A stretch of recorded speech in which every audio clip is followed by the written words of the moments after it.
Rakhmonov versus Chimaev. What do we have to do to get them together?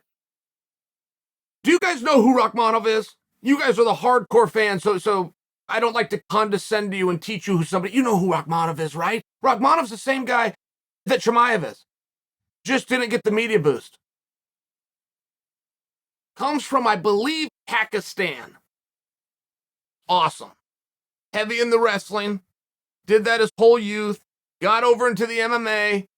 Beautiful record of 15-0. If I'm wrong, it's 16-0. Finished absolutely everybody. And it's half and half, right? He's like Mr. Hand Sanitizer. He's knocked half of them out. He submitted half of them. He can do it all. He doesn't get tired. He doesn't get nervous. He'll take on anybody. He is Chimaev. They're the same guy.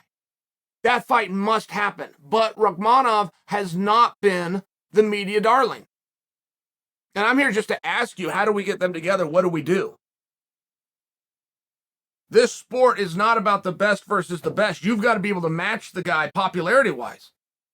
You don't have to match him on the record. And we've seen this tested. We've seen this tested recently. 170-pounders have been testing this for the last 2 years. Well, I've won 6 in a row. Well, I've won 7 in a row. Well, I've won 8 in a row. None of them got the opportunity.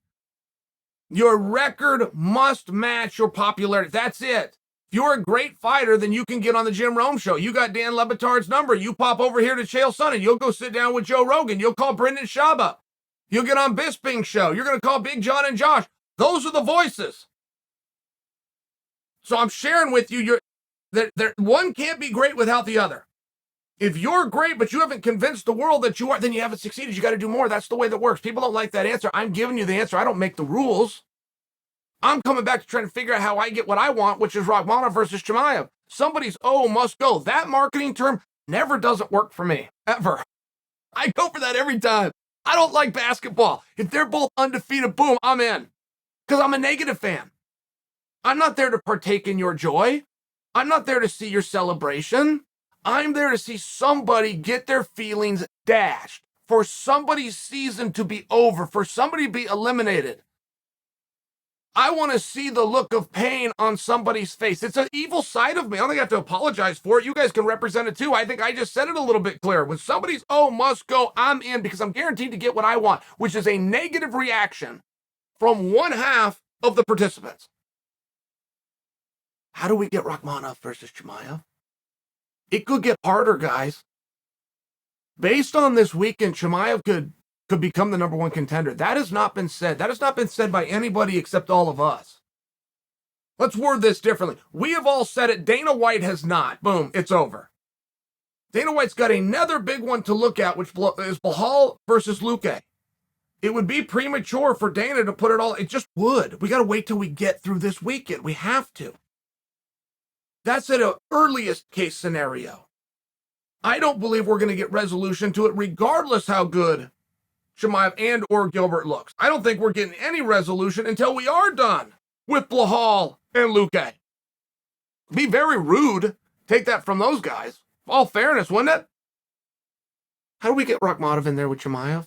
I'm not any closer. We look at the timer. I'm 3 minutes and 21 seconds in this thing. I haven't gotten one bit closer to the question. Okay, I imagine that Chimaev has to go on and be the champion. I imagine then within a calendar year, which would represent 3 victories, that Rakhmonov could get his media to catch up with his record. I caught an interview with Rakhmonov this morning, and he was great. He was handsome. He's Chimaev. He wants to fight Chimaev.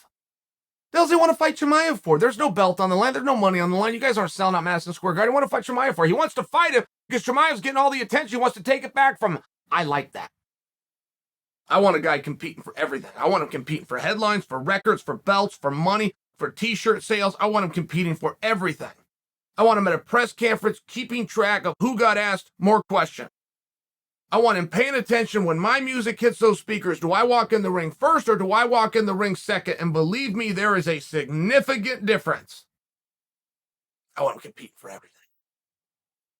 But it comes back to when Rakhmonov is calling for Chimaev. It comes back to if a Bellator champion calls out a UFC champion, why?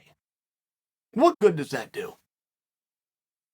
Do they look better to you? Are they showing a level of courage to you? Or do they look thirsty? And this would be so fixable if you could trust your own team, which in MMA, you can't. If you could trust your own boys, you'd stand in front of them, you'd sit them down, and you'd say, here's how this goes, and you're going to say it, then you're going to say it, and next week you're going to say it, and we're going to come back to you saying it again, and you saying you're never going to come off it, which is this. If the UFC guys would like a shot, they can come on over. We're on a bigger network, we pay more money, and the crowd respects us more. If they want to come here, none of it has to be true. There is a narrative out there that is not going to be changed because it would be nice and nobody wants to be nice and do it. So why don't you do it? It's your damn organization. But you can't. If you said that to the boys would get up and they go tell the world, oh, I just had a meeting with the boss and the boss told me I'm supposed to say this and it would send you back another 5 years. So what do? Should you call him out? Should Rakhmonov be calling for the Chimaev fight? If you're 15-0, and you finished everybody? Yeah, you can call for the yes, he can.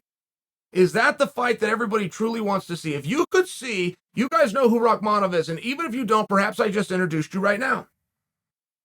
If you could see Chimaev versus Rakhmonov, who you either knew or you just learned about, or you could see Chimaev go fight for a world championship, what do you want to see?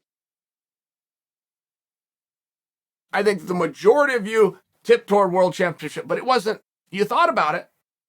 As long as you thought about it, I proved my point. As long as you, whatever comes out of your mouth next, I've proved my point. I think the only way we're going to get Rakhmonov and Chimaev in there is going to have to be for a championship. I do not believe that two contenders are going to eliminate one another. I don't think so. Particularly when you look at the politics that are great for Rakhmonov, which is he represents an entire country that is yet to be represented. It's a very big deal. Yeah, that guy's going to get a torch lit in his ass. That guy's going to get what's called the push, for sure. What he does with it, right? I mean, Dana says it all the time. Yeah, I'll give a guy a push. Yeah, I'll help a guy out.